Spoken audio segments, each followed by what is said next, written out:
Good afternoon. It is afternoon. Tzaharaim Tovim. This week's Parshat is Parshat Mishpatim. I've entitled it Bringing Our Vertical and Horizontal Selves in Line with Each Other.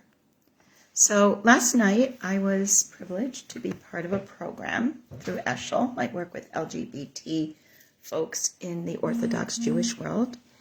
And as part of the program, we were looking at this particular Parsha. And the focus of the program was, what are the laws, what are the practices that are indicated in this Parsha that can help us all advocate for ourselves and each other and build a more kind and caring community, something that is sorely needed in our world today. And then today, my topic for this Parsha discussion is bringing our vertical and horizontal selves in line with each other. It occurs to me that the wording of the Aseret HaDebrot is done in the singular, and it is intended for every single person to act along the lines of being BeTzelem Elokim, in the image of God.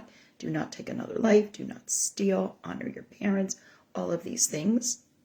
And while this Aseret HaDebrot, known so well to all of us, is commanded individually to each and every one of us, we then arrive at this Parsha, where we see things like, Lo tekalel et abicha ve'et imecha. Don't curse your father and your mother.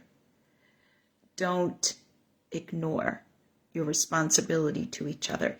It's about our interactions. So it's taking these laws that have us focus on how we are like God and implement them on our horizontal plane, where we are one human being, one Jew, one Ben or Bat Yisrael among many.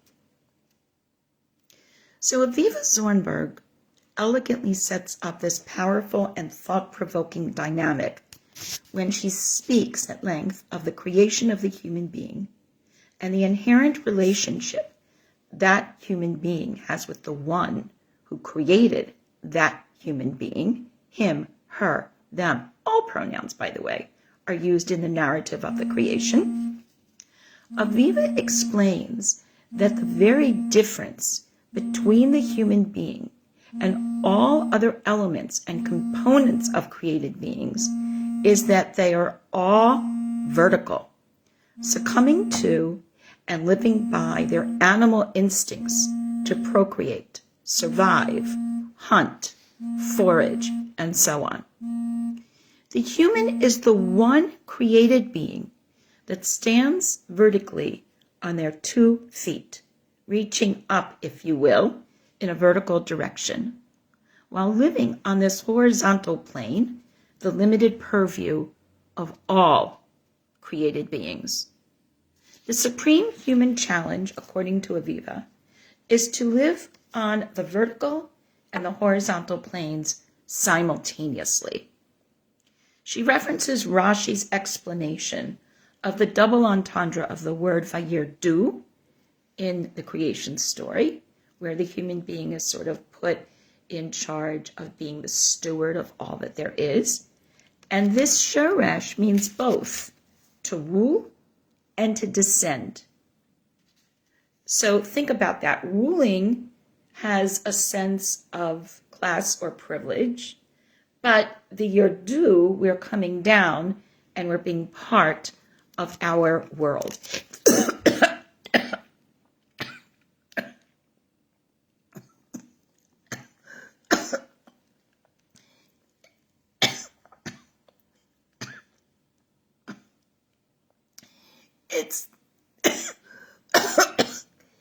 It's the opposite. Sorry about that. It's the opposite of the notion that power corrupts, and absolute power corrupts absolutely.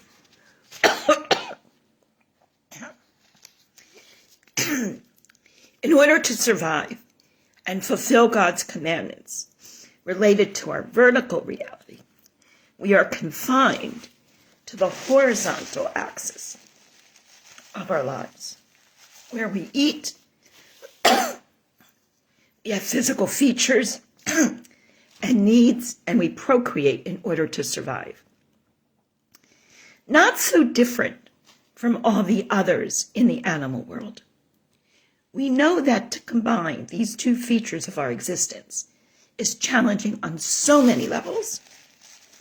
Aviva references the text in Bamidbar that we know all too well in this discussion regarding the self-perception of the scouts when they confronted the inhabitants of the land of Canaan. They spread an evil report about the land which they had scouted, telling the children of Israel, Haaretz asher avarnu ba la'toroto, eretz ochelet yoshveha, v'chol ha'am asher ra'inu b'tocho anshe mitot. Sham ra'inu et ha'nefilim b'nei anak min ha'nefilim v'nihi ve'einenu kechagavim v'gam hayinu b'nechem. What was this evil report? The land we passed through to explore in Israel is a land that consumes its inhabitants. And the people we saw were all huge people. They weren't being absorbed or eaten up because they were small. They were huge. When we saw these huge people, in our eyes, we felt like we were grasshoppers. So we must have been so in their eyes. Within this context, we are looking at the B'nai Yisrael, who are caught in their horizontal reality, devoid of their vertical perspective. They are as those who cannot stand, cannot reach, cannot rise above the animal instincts that are part of being human. Aviva explains as follows. The narrative of the spies is one of failure to contain this radical tension. The vertical being is assailed by the vertigo of his dual nature. His origin and ultimate destiny are in the earth. The issues of fertility, increase, and survival dominate his experience. And yet, he knows that he himself is invested with a singular godlike power. From his vantage point, he can see immense perspectives, come to conclusions far beyond the contingencies of the moment. Yet, he is a participant in the driven, spawning multitudes he can observe so splendidly from his metaphysical solitude. Here, she uses the male pronoun for God, but you can substitute just God each time when you read God. This is the essential dilemma of man, as God conceives of man, of the human being, blesses the human being, and charges the human being with the imperative of his duality. How to deal with the unthinking conformity of the increase pack, this vision of man as bugs spawn as a mob. These are Emerson's terms in self-reliance, which Stanley Cavell calls a study of shame. How do we, as Emerson puts it, come out of that trap? How do we become self-reliant? The worst thing we could do is rely on ourselves as we stand. This is simply to be slaves of our slavishness. This is what makes us see ourselves as bugs. We must transform this perspective. In short, they forgot who they were. Those beings that were given the gift of being able to think, act, and rise vertically to balance the horizontal axis of their being. How do we do that? Here we come to our Parsha of Mishpatim. Here's the answer. Refuah for our challenge that is so daunting. We are enjoined in a way that rises us above, that reminds us of the vertical axis of our lives, by which God asks and demands so much more of us than just following the horizontal path of all of creation. Here is the prescription for our inherent dilemma. We begin this reciting of so many of our commanded mitzvot, which work both vertically and horizontally, as mitzvot ben adam l'chaveiro, mitzvot that tie us to humanity. On one hand, we could see that as a horizontal flattening, or we can see that as a vertical chorus. This system of actions enjoins us to use our vertical axis to raise those who may be reduced to a horizontal axis by the social, legal, cultural structure of serving another. Watch this dynamic carefully as we go through this section regarding the Eved Ivri, the first category of people who could be taken advantage of, that is, reduced to groveling, the horizontal axis, to the type of servitude that would render them only horizontal, devoid of the vertical axis, holding them up as BeTzelem Elokim. We read, Eleh Mishpatim asher tasim lifnehem. These are the Mishpatim, the ordinances that you shall put before them. In other words, these are the ways that you enact the Ten Commandments. These are the ways that you enact the fundamental truths as actions in your life. Now, what it says here is that these commandments are an extension of what had previously been stated in the Aseret HaDebrot, and that these were from Sinai as well. And one of the things that the Mechilta teaches is, why are these laws of adjudication next to the idea of the root of who we are? So the Mechilta suggests that everything works in tandem, that we place the Sanhedrin, for example, those that rule, next to the Beit HaMikdash, next to where we offer to God. So we rule in our horizontal plane, but with an eye vertically. And it's important to note that while the Sanhedrin Beit Din is not necessarily commanded per se here, it is definitely one of the 7 Noahide commandments that we must always have a system of adjudication. And here, that system is amplified by the placement of the Mishpatim, those laws that could result in injustices that would be brought to the Sanhedrin, by being next to those laws that dictate who we are. You should buy a Hebrew slave, ki tikneh Eved Ivri. If you buy a Hebrew slave, that Hebrew slave will work for 6 years. And in the 7th year, he will go out to freedom. If he comes in alone, he goes out alone. If he comes in as married, he goes out with his wife. If his master gives him a wife and she bears him sons or daughters, then they can adjudicate if the women and children belong to the master, and he goes out alone. But if the slave says, if the Eved Ivri, not slave as in slavery, more like an indentured servant if you think about it. If the servant says, I love my master, and I love my wife and my children, I will not go free, I will stay here. So think about that. When we study slavery, when we study horrible situations where people are abused, when we worry about those who are suffering from such abuses in our own world today, we have to ask, what is there that would have them say, I love this situation, I want to stay here?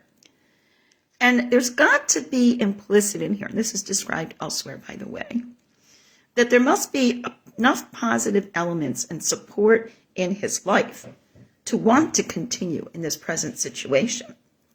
In this case, the master brings this person to the judges, to the Sanhedrin, if you will, and they pierce his ear by the door.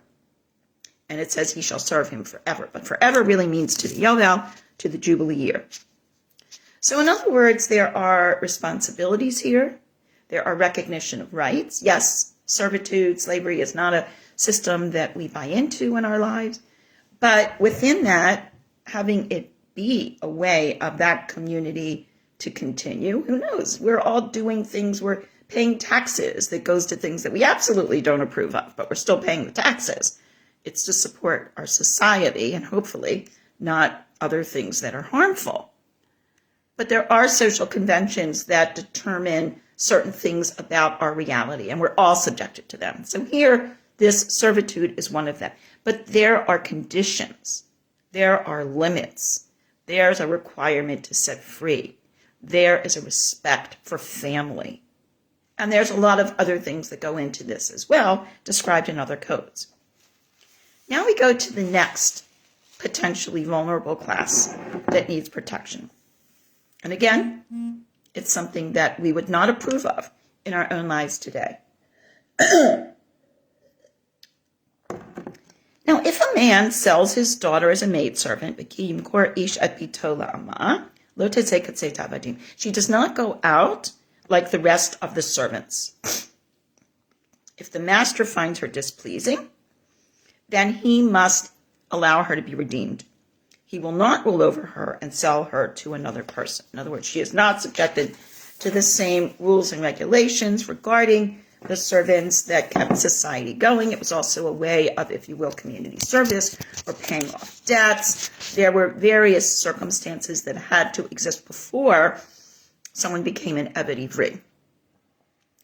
This notion of acquiring rights to herself is found in various parts of Jewish law. Most notably, there's an entire chapter, Perek Aleph, of Masechet Kedushin in the Talmud that talks about how this woman, who has to be a protected class because of the way society was built at the time, women were not necessarily public. There was not civil law, whether people observe it or not, the way people do today. It may not have been as prevalent. But the fact that she could acquire rights to herself is actually quite a forward-thinking idea within the context of the time. And if that master designates this shifcha, this female servant, for his son, he shall deal with her according to the laws of the daughters of Israel. She is considered B'nai Yisrael. If he takes another wife, he cannot diminish, remember, also plural marriage here, could not diminish her sustenance, her clothing, or her marital relations. And if he does not do these things, she walks away free with complete agency of herself. Now, we may very well be asking ourselves, but this is about servitude. We're not a society that values servitude in this way. How is this subject to any standards of justice? Is it the same as people who say there's nothing just about a war? People do say that. But we know that that's not always the case, right? We must begin by recalling that this is a vastly different social structure than anything that's familiar to us today. The Eved Ivri owed his debt to society, and this was a way of repaying the debt, with indicated limits and responsibilities on the one who had acquired the Eved Ivri. Note that some of these stipulations for the women are nothing less than remarkable for that time. The point is that here is a social convention that may not indeed seem ideal or acceptable in our contemporary eyes, but the notion that there are protective and remediable elements must be acknowledged. This is what maintains the balance of God's pull on us and our responsibility to each other. Eleh Mishpatim. These are the statutes that will maintain that vertical and horizontal balance. This dialectic will be carried through this parsha as respect for people, honor for parents, not taking advantage of those in a vulnerable position, and so much else is legislated by imposition of clear limits from above, as dictated in the Torah, to mediate the relationships on the ground, so to speak. Once again, we are confronted with a parsha for which there are different haftarot, chosen based on calendric considerations. The one I will be focusing on is the primary assigned one, which will not be read this year, Yirmiyahu chapter 34, verses 8 through 22. Due to Rosh Chodesh Adar Aleph, the various special Shabbatot that occur, and other considerations, or Rosh Chodesh, it could be that as well. The last time we read this was 2022, 2 years ago. The next two times we will read this in its sporadic appearance are 2025 and then not again until 2035. As this is the primarily assigned haftarah for this reading due to thematic connections, I want to use its important messaging at this moment in time.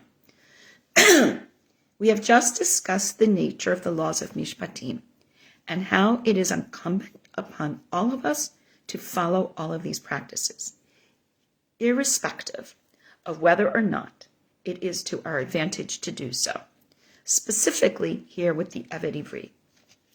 We come into the text when Yirmiyahu reminds the people of Am Yisrael that just as they made a covenant with the Judean king Tzidkiah to release all of their slaves, consistent with the earlier text in which human beings are all valued and we must act accordingly, God made a covenant with their ancestors after God freed them from slavery in Egypt. God's covenant required the Israelites to free all of their Jewish servants every 7 years. By taking these people back, the people are reneging on their covenant with Tzidkiah and on the covenant that their ancestors made with God. They have desecrated God's name and they will be punished through famine, pestilence, and sword. As we learn in strikingly parallel language, and now we go into the haftarah, Hadavar asher haya el Yirmiyahu me'et Hashem acharei karet hamelech Tzidkiyahu brit et kol ha'am asher b'Yerushalayim l'kol lahem dvor. This word came to Yirmiyahu from God after King Tzidkiah,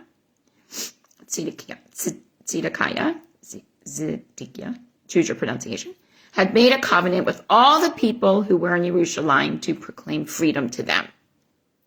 So he made this covenant, says Rashi, in the 7th year of his reign to follow the law as it had been set out.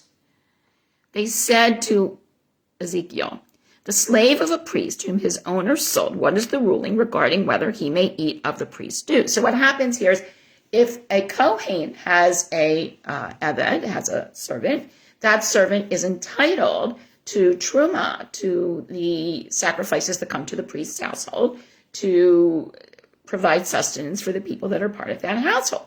Now, if the Kohen is freeing the Eved Ivri, are they no longer entitled to truma? So that provides another motivation. Again, remember, people were not as well off at this time. You had very wealthy, and then you had the others. Being wealthy, even the criteria for being wealthy at that time and not needing charity was very, very minimal. One of the boundaries or thresholds was if you had enough food for 3 meals for a day. I mean, it's not the kind of wealth that we're talking about today. So I just want to be very clear about that. They're trying here to extrapolate from one set of circumstances to another to justify actions that are explicitly forbidden. In other words, the conversation's going like this. People are not letting their slaves go. They said, okay, fine, we'll let the slaves go, the servants go. And then they go and they take them back. Well, wait a minute. Let's take them back, because if we let them go, then they won't be supported by our household. But they're enacting actions that are not allowed. The Eved Ivri stays because he says he wants to stay, not because the decision is made for him.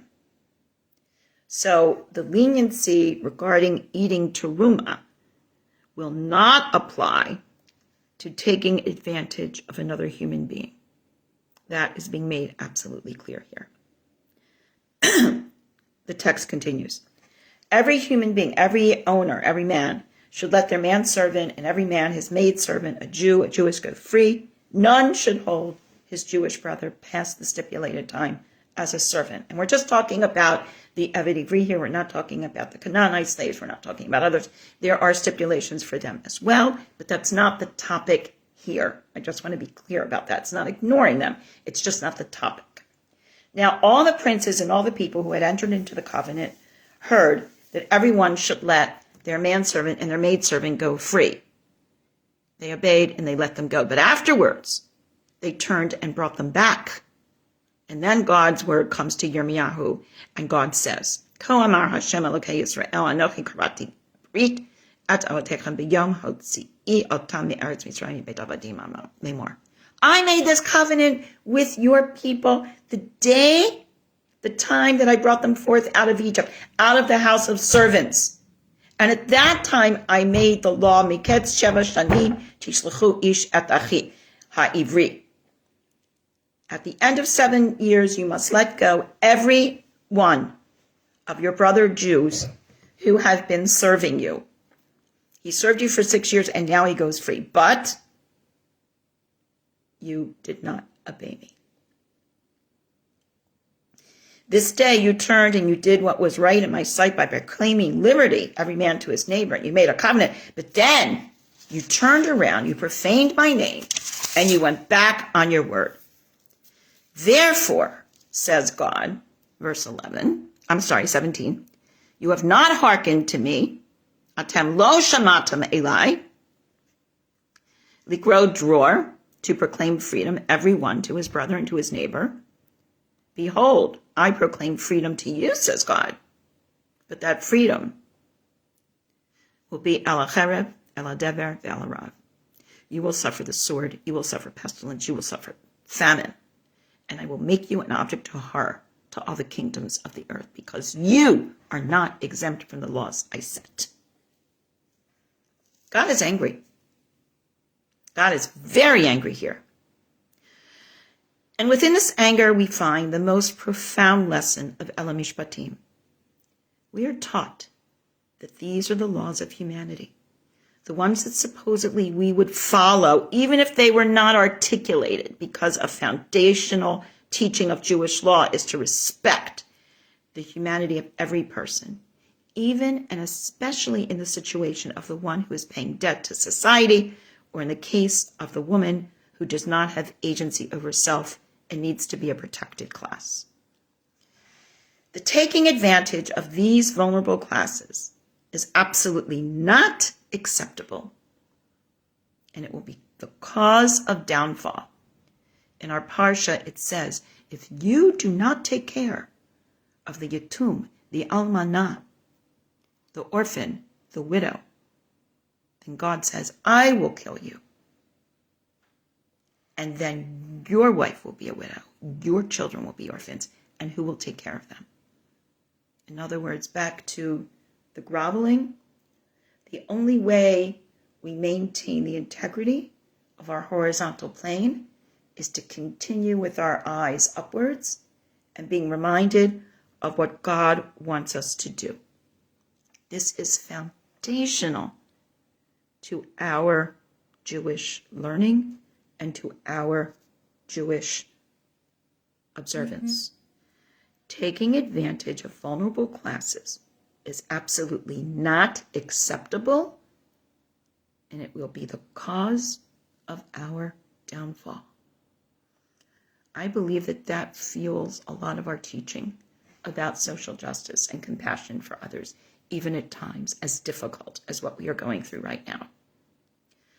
As we learn on many occasions, if we do not take care of each other and raise each other vertically, we will all fall into the horizontal position and not benefit from our vantage point bequeathed to us by God for both privilege and responsibility. Privilege and responsibility. Without acknowledgement of the latter, responsibility, we will lose the former. The privilege of being who we are as a people, as a collective, and as individuals. Shabbat Shalom to everyone, and thank you for your patience. Sorry for that little attack in the beginning. It happens. Be well.